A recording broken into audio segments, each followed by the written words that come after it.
We're at that time of the year where we need to start talking about restraint collapse. This is especially important if you have a neurodivergent child, but even a neurotypical child goes through this. And that is when they are on their best behavior or masking or whatever words you want to use for it, keeping their feelings in all day at school.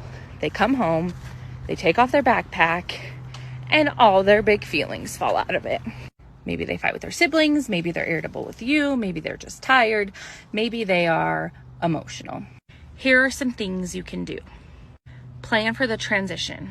Know what they struggle with at that time of day and set them up for success. Structure their day in a way that allows them to do a calming or coping activity right when they get home, or do a physical activity right when they get home. I suggest talking to them about this beforehand, so it's just part of the routine. Being aware of afternoons with activities that are so busy that they don't have a second to breathe and decompress. And being patient with them for the first few weeks while they're adjusting, because it's always going to happen, but it's probably going to be more intense during transition periods where they're getting used to going to school. Here's how you tell what kind of activity may be useful. 1, you can ask them.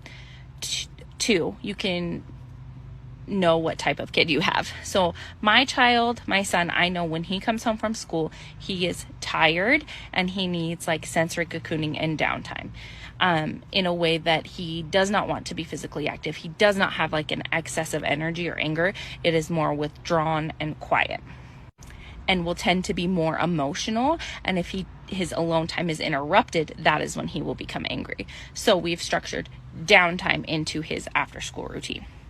Now, if you have a kid that's coming home, bouncing off walls, picking fights with siblings, and being like maybe more aggressive, then that is when I would say like physical activity is the thing you need to plan for after school.